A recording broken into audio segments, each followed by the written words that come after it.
Hello everyone. आप सभी को पता है हमारी एक्वेटिक बायोलॉजी स्टार्ट हुई है। आज हमने मैराइन बायोलॉजी को वाइंड अप करना है, जिसमें हम पहले जो कल पीडीएफ देख रहे थे थोड़ा सा थ्योरी पार्ट कर लेंगे। उसके बाद अराउंड 20 एमसीक्यूज़ मैं आप लोगों के साथ शेयर करूँगी। उन 20 एमसीक्यूज़ के आंसर्स 1 बाय 1 करेंगे।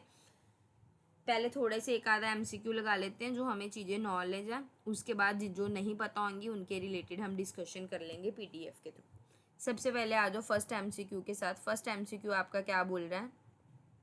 Which is the primary producer in the marine ecosystem. Marine ecosystem में प्राइमरी प्रोड्यूसर्स कौन होते हैं? ये हमने इतनी बार डिस्कस कर लिया था। कौन होते हैं? फाइटोप्लैंक्टन्स। कौन होते हैं? फाइटोप्लैंक्टन्स। ये क्या परफॉर्म करते हैं? फोटोसिंथेसिस परफॉर्म करते हैं। क्या परफॉर्म करते हैं? फोटोसिंथेसिस। हल्के हल्के हम डिस्कशन भी कर लेंगे सो दैट आपका पिछला जो टॉपिक है वो रिवाइज भी हो जाए। ये क्या है? They produce a significant portion of world's oxygen. ठीक है। और ये प्राइमरी फूड सोर्स का काम भी करते हैं फॉर द मेराइन ऑर्गेनिज्म। कैसे काम करते हैं? प्राइमरी फूड सोर्स का काम भी करते हैं। ठीक है। उसके बाद नेक्स्ट क्वेश्चन आ जाओ। What is the main source of energy for the hydrothermal vent communities. Hydrothermal vent communities किस पे बेस्ड है? कौन है इसका मेन सोर्स? कैमोसिंथेसिस। कौन है? कैमोसिंथेसिस। जहाँ पे जो बैक्टीरिया वो किसका यूज़ करते हैं? केमिकल्स का यूज़ करते हैं। और केमिकल भी पूछ लेते हैं, कौन सा केमिकल यूज़ करते हैं? Hydrogen sulphide. तो याद रखना है कौन सा केमिकल यूज़ होता है? हाइड्रोजन सल्फाइड, क्योंकि यहाँ से भी क्वेश्चन बन जाता है। ठीक है।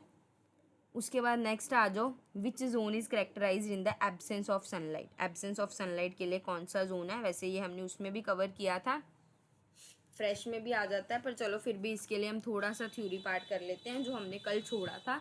उसके बाद क्वेश्चंस पे मूव करते हैं। इस पीडीएफ में मेरा पेन नहीं चलेगा, आप सुन लेना जो मैं आपको बोल रही हूँ और उस हिसाब से पढ़ लेना। सबसे पहले है आपका मेराइन हैबिटेट्स। मेराइन हैबिटेट हमने लास्ट लेक्चर में छोड़ा था। मेराइन हैबिटेट क्या है? हैबिटेट होता है क्या? बेसिकली एरिया जहाँ पे बहुत सारी स्पीशीज़, प्लांट्स, ऑर्गेनिज्म लिव करते हैं, मतलब उनके रहने की जगह, उसी को ही बोलते हैं। ठीक है। इसमें अराउंड 1000 ऑफ स्पीशीज़ रह जाते हैं। मेराइन हैबिटेट आपके 3 कैटेगरीज में डिवाइड है। एक बेंथिक जोन, एक डिमर्सल जोन, एक पैलेजिक जोन। जो बेंथिक जोन आता है ये आपका सबसे lowest of the water body है, मतलब सबसे नीचे वाला आएगा आपका। डेमर्सल जोन आपका क्या है? Above the benthic zone, benthic zone के ऊपर वाला आएगा। और पैलेजिक जोन आपका क्या आएगा? ओपन सी और ocean. It is not, that is not near the coast और सी। मतलब इसमें आपके वाटर कॉलम ऑलमोस्ट सब सारा कवर हो जाता है, ऊपर से लेके नीचे तक, बॉटम तक का सारा कवर हो जाता है। जैसे देखो कल वाली क्लास में भी हमने देखा था इंटरटाइडल जोन होता है पहले, फिर नेरेटिक जोन आ जाता है, फिर ओशनिक जोन आ जाता है। ओशनिक में ये सारा का सारा पैलेजिक जो ऊपर से लेके नीचे तक सारा कवर हो जाता है। बेंथिक जोन में आपका ये सारा इधर वाला आ जाता है। फोटिक जहाँ पे फोटोसिंथेसिस पॉसिबल है, और अफोटिक जहाँ पे फोटोसिंथेसिस पॉसिबल नहीं होती, वो सारे आ जाते हैं। ठीक है। अब बेंथिक जोन देखिए। बेंथिक जोन में हैबिटेट ऑब्वियसली डिपेंड करेंगी हाइट पे। ठीक है। जैसे जैसे हम दूर जाते रहेंगे सनलाइट कम होती रहेगी, डार्क होता रहेगा, कोल्ड होता रहेगा, प्रेशर बढ़ता रहेगा, सर्वाइवल के चांसेस उतने क्या हो जाते हैं? कम हो जाते हैं। जो आपका फोटिक जोन है जहाँ पे सनलाइट इजीली रिसीव करती है, ये around 80 metre of the height होती है। अगर थिकनेस की बात करें, फोटिक और अफोटिक जोन की थिकनेस वेरी करती है डिपेंड अपॉन द सनलाइट के ऊपर। जो सबसे बॉटर मोस्ट होता है दैट इज़ कंप्लीट डार्कनेस, जो कंप्लीट डार्कनेस वाला आ जाता है। और फोटिक जोन में ही सारी फोटोसिंथेसिस होती है, मतलब 90% of the life photic zone में ही एग्जिस्ट करती है। उसके बाद आपने याद क्या रखना है? बेंथिक जोन में आपके बेंथोस जो हैं, जो ऑर्गेनिज्म है जो बेंथिक जोन में रहते हैं, वो फर्दर 2 कैटेगरी में डिवाइड है, एपीफोना और इनफोना। एपी और इन। ठीक है। एपी मतलब ऑन द सरफेस, ऊपर, और इन मतलब with in the ocean floor. ठीक है। याद रखना है बेंथोस जो बेंथिक जोन में रहते हैं स्पीशीज, उनका नाम बेंथोस होता है। और बेंथोस भी आगे 2 फर्दर कैटेगरीज में, एपीफोना और इनफोना। एपी में आपके क्या आ जाते हैं? सी स्टार्स, कोरल्स और सी यूक्रेन्स। पिक्चर अपने माइंड में फिट कर लो, इतनी कलरफुल पिक्चर है आपके माइंड में फिट हो जाएगी। और इनफोना में आपके बायोवेल्व्स, गैस्ट्रोपोड्स और ट्यूब वॉर्म्स आते हैं। ठीक है। बायोवेल्व्स है क्या? ये किस फैमिली से आते हैं? ये मोलस्का फैमिली से आते हैं। दे कैन कलेक्ट ऑक्सीजन, ये ऑक्सीजन कलेक्ट करते हैं और क्या रिलीज करते हैं? कार्बन डाइऑक्साइड रिलीज करते हैं। इसमें इतना इनफ है। और इनमें नाम याद रख लो, कॉमन बायोवेल्व्स, ऑस्टर्स हो गया, स्कैपल्स हो गया, क्लैम्स हो गया, म्यूसल्स हो गया, कोकल्स हो गया, ये आपके किस में आ जाते हैं, बायवेल्व्स कैटेगरी में आ जाते हैं। फिर स्कैडियन को हम सी स्क्वाड्स बोलते हैं, ये मेराइन इंटरव्यूबेटी हैं ये भी। ये आपकी पिक्चर देख लो, ये किस कैटेगरी से आते हैं, फाइलम कॉर्डाटा से। किस में से आते हैं, फाइलम कॉर्डाटा से। उसके बाद स्पॉन्जिस आ जाते हैं, ये भी आपके फिल्टर फीडर्स का काम करते हैं। ये किस में से आते हैं, फाइलम पॉरीफेरा से, फाइलम पॉरीफेरा से। ठीक है, इसमें इतना इतना इनफ है। फिर बेंथिक जोन में ये तो हमने देख ही लिए हैं, और इसमें एज सच पढ़ने की ज़रूरत नहीं है, जितना पढ़ने की ज़रूरत है वो मैं आपको कवर कर रही हूँ। बाकी और फीडर्स आपके सी क्यूकम्बर्स होते हैं, सी यूक्रेंस, ये हमने अभी देखा था। अच्छा, सी यूक्रेंस का दूसरा नाम सी हेज हॉग्स भी होता है। क्या होता है, सी हेज हॉग्स, ये याद रखना है। फिर गैस्ट्रोपोड्स हमने पढ़े थे। गैस्ट्रोपोड्स दो वर्ड से मिलके बना है, गैस्टर और पोड्स। गैस्टर मतलब स्टमक, पोड मतलब फुट, मतलब इसको स्टमक फुट के नाम से भी जाना जाता है। ठीक है, नेक्स्ट आ जाता है आपका डिमर्सल जोन। डिमर्सल जोन में भी ऑब्वियसली स्पीशीज एग्जिस्ट करेंगी। जो फिश डिमर्सल जोन में रहती है उनको डिमर्सल फिश बोलते हैं, और जो फिश बैंथिक जोन में रहती है उनको बैंथिक फिश बोलते हैं। बेसिकली ये डिफरेंस इतना याद रखो। बाकी डिमर्सल फिश में कौन आते हैं आपके, जनरली ग्राउंड फिशेज आ जाती हैं और बॉटम फीडर्स आ जाते हैं। उसके अलावा डिमर्सल फिश में कौन कौन आता है, प्लेस, टर्बट, हैलीबट, ये फिशेज आपकी इसमें आती हैं। अब ये आ जाओ पैलेजिक जोन।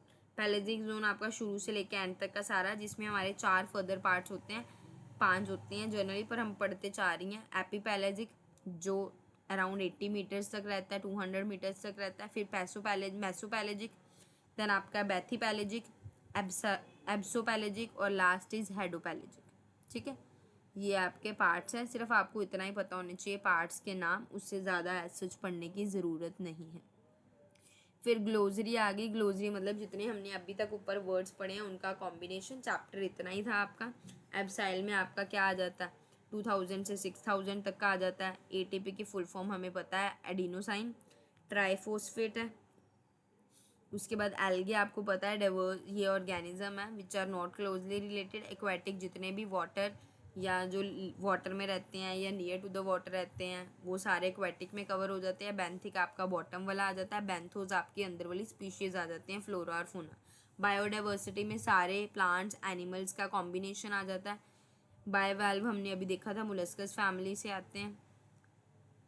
कैमोसिंथेसिस पढ़ लो एक बार। कैमोसिंथेसिस क्या है, जिसमें कन्वर्जन होती है वन और more bio carbon molecules, usually carbon dioxide और मीथेन। अभी हमने देखा था ना, मैंने आपको कवर भी कराया था एमसीक्यूज में।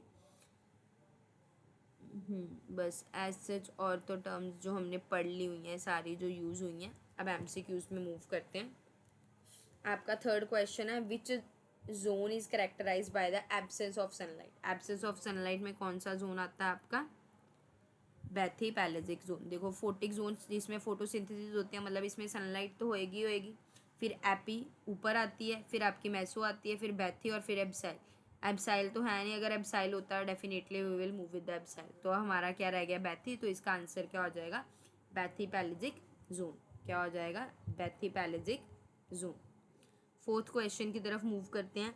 जो कोरल रीफ्स हैं वो किस टाइप ऑफ मेराइन वाटर में एग्जिस्ट करते हैं, ये हमने कल वाली क्लास में भी किया था और एक्वेटिक बायोम्स में भी कवर किया था।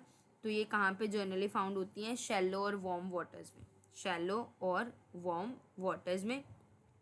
इसमें अगर आपको थोड़ी सी और पढ़नी है तो ये है, ये इकोसिस्टम कैसे बनता है, held together by calcium carbonate structure.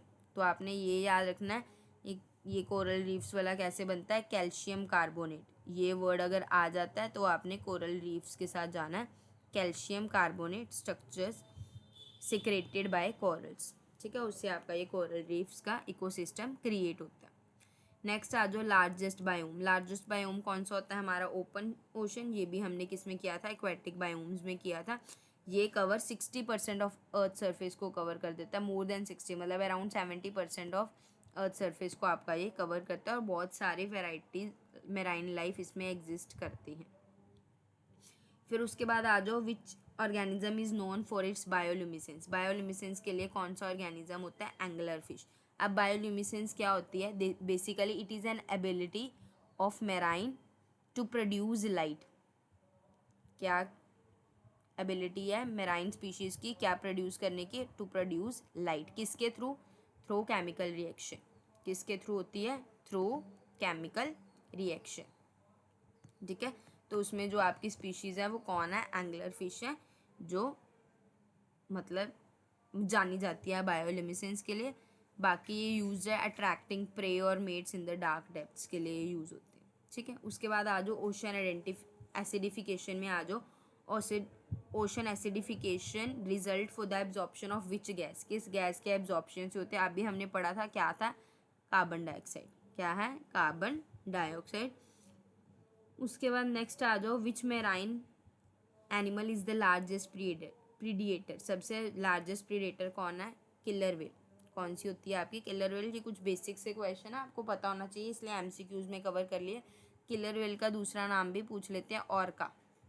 क्या है? ऑर्का। इसको हम सबसे लार्जेस्ट प्रीडेटर बोलते हैं, एपेक्स प्रीडेटर भी बोल देते हैं। प्रीडेटर भी आ सकता है और एपेक्स प्रीडेटर भी आ सकता है, तब भी आपने इसी के साथ जाना है। ठीक है, उसके बाद नेक्स्ट पे आ जाओ। नेक्स्ट क्वेश्चन है, Great Barrier Reef is located off the coast of which country? किस कंट्री के कोस्ट पे ग्रेट बैरियर रीफ है? तो इसका आंसर आपका क्या हो जाएगा? ऑस्ट्रेलिया। क्या हो जाएगा? ऑस्ट्रेलिया। ये आपकी बेसिकली ग्रेट बैरियर रीफ एक यूनेस्को वर्ल्ड हेरिटेज साइट है, जहाँ पे बहुत सारी इकोसिस्टम एग्जिस्ट करते हैं। 10th क्वेश्चन पे आ जाओ, which is the significant threat? कौन सा सिग्निफिकेंट थ्रेट है मेराइन बायोडाइवर्सिटी को? ओवर फिशिंग है, इन्वेसिव स्पीशीज़ भी हमने पढ़ी थी, पोल्यूशन तो पढ़ा ही था, तो इसका आंसर क्या हो जाएगा? All of the above. क्या हो जाएगा? All of the above. Next 11th question है, salinity of ocean water. Ocean water की सैलिनिटी को मेजर करने के लिए कौन सा क्या यूज़ करते हैं? पार्ट्स पर 1000। क्या यूज़ करते हैं? मेजर्ड इन पार्ट्स पर 1000। तो ये याद रखना। और एवरेज ओशन की सैलिनिटी जो है वो 35 पीपीटी पार्ट्स पर 1000 है। ये भी आपने अपने माइंड में फिट रखना है। फिर क्लोजेस्ट जोन हमने देखा था, क्लोजेस्ट मेराइन जोन शोर के क्लोजेस्ट कौन था? नरेटिक जोन। नरेटिक जोन आपका क्लोजेस्ट है, ये सपोर्ट करता है काफ़ी मेराइन लाइफ को। ठीक है, यहाँ पे हमारी रीज़न क्या है? क्योंकि लैंड के पास है, सनलाइट प्रॉपरली आ रही है, इस वजह से। नेक्स्ट आपका है, the process by which nutrients from the deep ocean are brought to the surface. कौन सा प्रोसेस है जिससे जो न्यूट्रिएंट्स है ओशन से सरफेस तक लाए जाते हैं? तो वो आपका क्या है? अपवेलिंग। याद रख सकते हो, अप ऊपर लेके आना। ठीक है, किसके हेल्प से? फाइटोप्लैंक्टन्स के हेल्प से, जो क्या करता है? सपोर्ट करता है फूड वेब को। तो मतलब प्रोडक्टिविटी क्रिटिकल हो, it is critical for the productivity of coastal marine ecosystem. Next आ जाओ, मैनग्रोव फॉरेस्ट की बात करें। मैनग्रोव फॉरेस्ट कहाँ पे फाउंड होते हैं? जनरली कोस्टल इंटरटाइडल जोन्स में। कहाँ पे होते हैं? कोस्टल इंटरटाइडल जोन्स में। ये प्रोटेक्ट करते हैं हमारे को, ये मैनग्रोव्स हमारे कोस्टल लाइंस को प्रोटेक्ट करते हैं। किससे? इरोजन से। हैबिटेट प्रोवाइड करते हैं मेराइन लाइफ को, और लोकल फिशरीज को भी सपोर्ट करते हैं। नेक्स्ट है, which is not a characteristics of deep ocean. Deep ocean का करेक्टरिस्टिक क्या नहीं है? जब हम नीचे जाते हैं प्रेशर बढ़ता है, हमें पता है। टेम्परेचर कम होता है तभी ठंड लगती है, ये भी है। मतलब ये भी गलत है ऑप्शन, ये भी नहीं आंसर हो सकता है, ये भी आंसर नहीं हो सकता। अबंडेंट लाइट, बहुत ज़्यादा लाइट होती है। डीप ओशन में तो लाइट ही नहीं होती। तो मतलब इस क्वेश्चन का करेक्ट आंसर क्या हो गया? ऑप्शन सी, अबंडेंट लाइट, क्योंकि वहाँ पे लैक ऑफ सनलाइट होती है, हमें सनलाइट मिलती ही नहीं है। नेक्स्ट 16th क्वेश्चन है, marine snow refer to. Marine snow क्या रेफर करता है? Snowfall in the polar marine region, particles of organic falling from the upper layer of ocean, algal blooms in the ocean, और ice crystal forming in the ocean. तो आपका answer क्या है? Marine snow का मतलब particles जो organic material क्या है वो फॉल करते हैं अपर लेयर ऑफ ओशन। या आप ये भी समझ सकते हो मेराइन स्नो में क्या कौन कौन से मटेरियल्स आते हैं। जनरली ये आपके आ जाते हैं डेड प्लैंक्टन्स, इसमें आपके आ जाते हैं डेड प्लैंक्टन आ जाते हैं, ये भी याद रख लेना।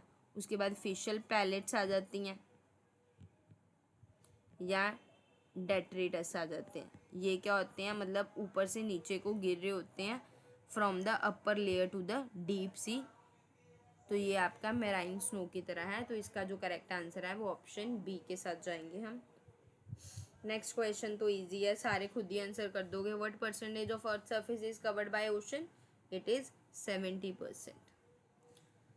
अगला भी इजी है। Which ocean is the deepest on Earth? सबसे डीपेस्ट ओशन कौन सा है हमारा? Pacific Ocean. कौन सा है? Pacific Ocean. और इसका डीपेस्ट पॉइंट अगर पूछ लें, पैसिफिक ओशन का डीपेस्ट पॉइंट आपका क्या होता है? Mariana trench. क्या होता है?